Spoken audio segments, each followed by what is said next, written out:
राम राम जी सारे। देखो गोला जमा खाली पड़ा है। उस साइड देखो ये किसानों की मेहनत, उनकी फसल।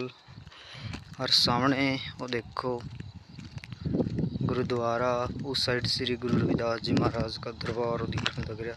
यही भी एक गाड़ी आई है। देखो फसल ना,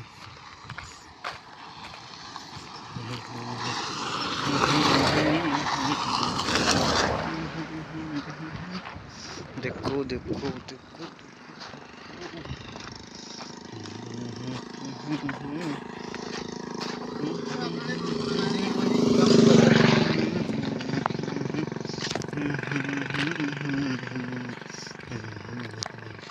देखो फसल पके कितनी अंडी लग गए।